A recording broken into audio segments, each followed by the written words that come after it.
Welcome back to JB Reviews. I have a 2024 Ford Expedition Timberline, and then I have the 2023 Chevy Tahoe Z71. If you're not familiar, these are the off-road SUVs from these two brands. They have off-road tires, they have somewhat of a lift in some cases. Let's see how they perform on road for 0 to 60, miles per gallon, and comfort. Let's drive the Chevy first and then we'll drive the Ford right after. The Chevy Tahoe and this Ford Expedition have a big price gap. It's about $10,000 in that ballpark. And I think that's a little strange because they both have about the same amount of options. Now this does not have ventilated seats, which is kind of silly even at $75,000. But to be fair, it is almost $10,000 cheaper than the Expedition, which has the ventilated seats. But the Expedition does have a larger screen, and I think that the Expedition feels a little bit bigger, just a little bit bigger than this. Let's go ahead and talk about the performance out of that 5.3 liter, and then we'll do the 0 to 60. So under the hood of the Chevy, you have the 5.3 liter V8, 355 horsepower, 383 pound-feet of torque, made it to a 10-speed transmission. Let's see how it performs. Here we go. 30.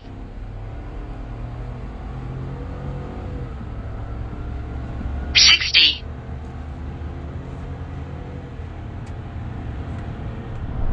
So yeah, this has an old V8, and it doesn't really perform that well in today's numbers. Now this had the 6.2 liter, which is available for the Z71. You would be more happy with the performance numbers, but I mean 0 to 69.2 seconds is still good. We are higher above elevation, so you're going to lose a little bit of power because of that. Where this wins 100% is comfort.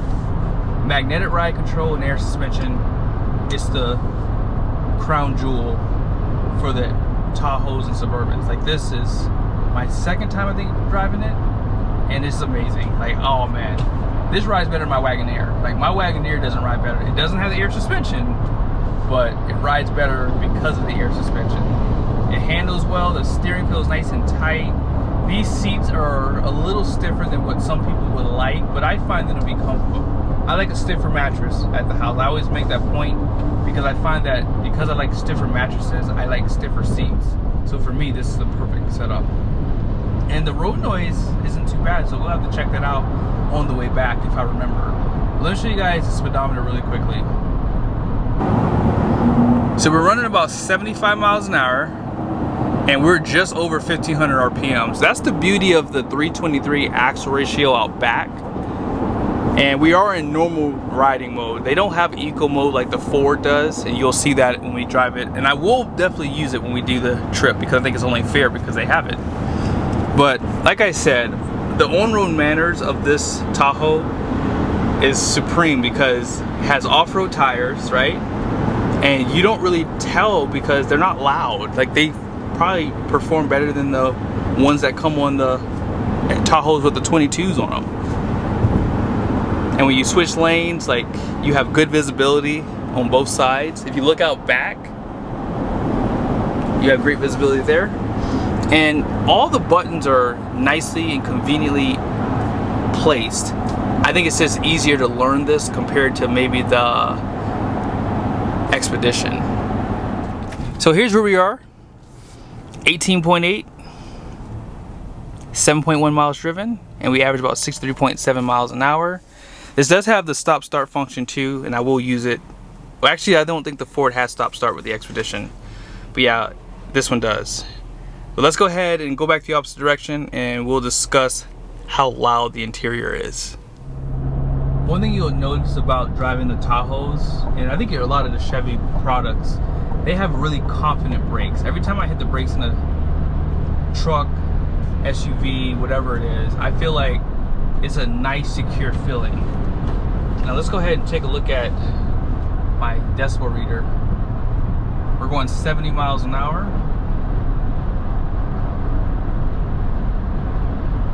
So 63, 62. 65, 66.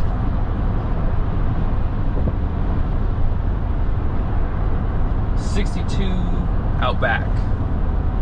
So your kids are gonna be nice and comfortable back there if they're sleeping. And it does feel quiet. I've done this test with so many different trucks. I feel as though this is really quiet. And if you do need to accelerate, this 5.3 does have enough power to get you going. I don't want to make this seem like it's not fast. It definitely has the power. I mean, having an 8-cylinder engine, you have that low-end grunt, so it does have ample power when you need to pass someone. But when you see the forced induction V6 that we're about to test, it's going to take this thing to Applebee's, 100%. We'll stop right here, next to this truck. So 19.1 MPG, 15.2 miles driven, and we average about 56 miles. Let's go ahead and drive the Ford now. Inside the Ford right now, I can clearly tell these seats are softer. At first I thought these seats were about the same, but sitting in those as long as I was and jumping in this, instantly can tell they're a little bit more softer. It's not a night and day difference, but it's noticeable. I also like the fact that this truck has ventilated seats, because even though it's 52 degrees outside, it's saying 55 right now, but when we were on the highway earlier, it was like 52. It was hot inside of here. So the steering wheel is bigger. Oh wow. Wow, this thing is big. Holy smokes. That's what she said. This thing is big for real though. Wow. It's a totally different experience. But really where it's gonna really hurt the most, whoa, it's a high output V6 here. Let's go ahead and talk about the performance, and then we're gonna do the run. Twin turbo V6s are in 440 horsepower, 510 pound-feet of torque. This is gonna be a good test because this totally outpowers the V8. 10-speed transmission. Let's see how it performs. Here we go. 30. 60.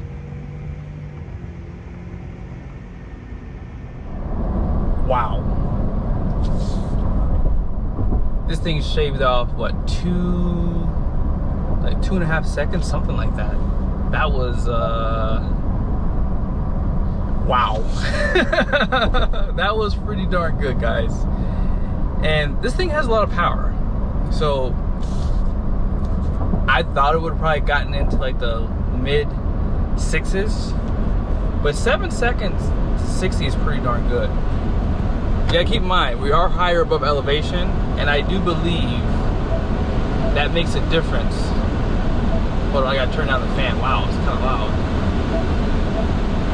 Yeah, I don't really like Ford's setup here because it's not well laid out. I just like hard buttons personally, and you have to push the fan button to use the dial. It's cool what they've done, but when you're trying to drive and you're trying to look down, it's just too much. So I would just prefer them to make it more simple, hopefully for the next generation of Expedition. But yeah, so far, this is stiffer than the Tahoe, 100%. I do like the steer feel in this too. It's nice and firm still, and you can feel more bumps in the road. These tires are a little bit louder. I can definitely hear the road noise a little bit more so in here. It does feel like it sits higher. I think with the air suspension, it does lower you down on the highway, which is going to help with fuel economy.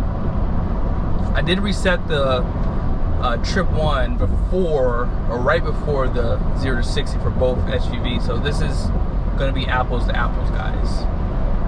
And yeah, the seats are definitely more comfortable. This is a bigger cab, but it's not as smooth as the Tahoe was. The Tahoe is in a different league, honestly, with the air suspension. I almost think it's not fair because you can't get that on this Timberline. And at 75 miles an hour, we're running at 1800 RPMs too, so it's a little bit higher RPM. I can't remember what the axle ratio is out back, but I'll put it here in the video for you because I can't remember off the top of my head. But yeah, this steering wheel, this is probably built more for a man. I want to say this is the same steering wheel out of the Super Duties. It's probably the same one. And if you have big hands, you're gonna love this. If you have small hands, I think you'll still love this. But yeah, look at the screen. And as I was saying, you see how you have to push the fan button right there, and you have to use the dial. Otherwise, it's just for the volume for your music. And I don't know, it's cool that they did that, but it's not my favorite. As far as your mirrors go, they're pretty adequate. If you look out back, the headrests are up, and I believe you can knock those down by pushing a button too. Let me see. Yep, there's a button you can push, and you can drop those headrests down. But yeah, like I said, this is definitely a little bit taller for the normal ride height. But yeah, you can hear more road noise. So we'll check that on the way back, okay? We're back at exit 11. And I'll show you guys pretty much where we end off at when we stop, because it's gonna keep going up. Right now we're at 16.4 getting off the highway, and it's just going up gradually because we're just coasting. So we're at 17.3. I can't remember where we were for the Tahoe. I want to say we were either the same or higher. I can't remember. I think it was like 18 something. And I wanted to say I dropped down to like 16.5 going back the opposite direction. But yeah, I don't know if I could live without ventilated seats, guys. I gotta have my ventilated seats. This is a must-have for sure. But let's go ahead and go back the opposite direction, and I'll show you guys how loud the interior is.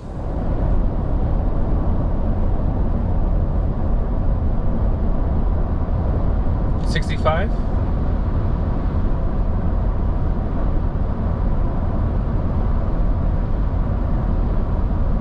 68.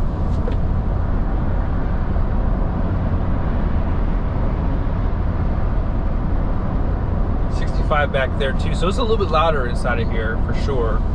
And I think it's coming from the tires. They both have, I think they have different tires. I can't remember now, but yeah, this has Goodyear Wrangler tires on it. And I think they're the Territory ATs. Actually, they might have the same tires now I think about it. But yeah, this has a self-driving too, so you just have to keep your hands on the steering wheel. I do like the stop-start function in the Tahoe. They have one for the Expedition. I believe the Ford F-150s don't have stop-start, but it hasn't kicked on yet. I turned off the air conditioner to see if it would kick on when we were at the light there, but it did not. But yeah, the one on the Chevy, I put it in park and it kept the engine off. I've never seen that before. Normally, when you push it into park, it'll just turn the engine back on, but surprisingly, it didn't. So I just turned it off and it was done.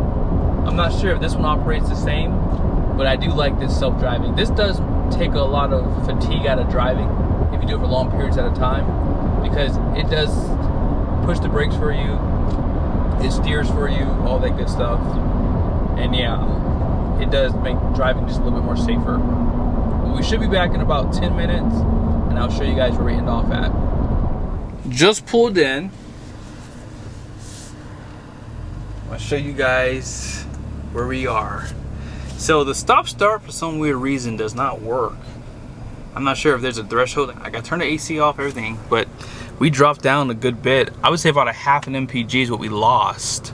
So 17.4 MPG, 15.1 miles driven.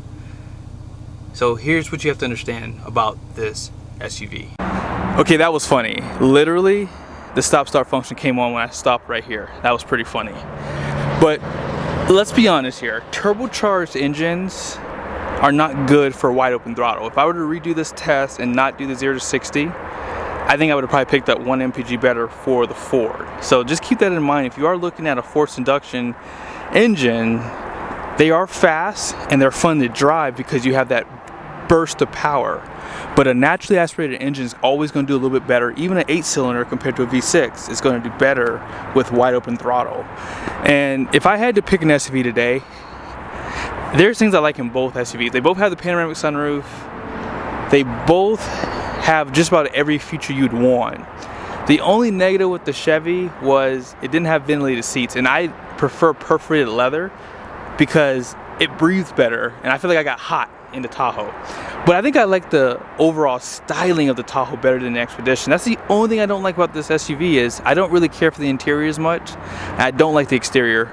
That's my personal opinion. So I probably would pick the Tahoe out of these two right now. Now, don't get me wrong. I think even though the Expedition is more money, I feel like there's just more you get in this one. It's a lot bigger. It's not a lot bigger. It's bigger in comparison with the Tahoe.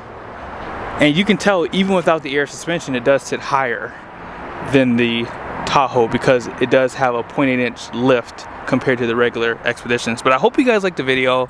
Special shout out to Larry H. Miller, Super Ford here in Salt Lake City, and Jerry Seiner Chevrolet here in Salt Lake City as well. If you would like to purchase these, they are for sale. Let them know you saw the video. See you guys soon.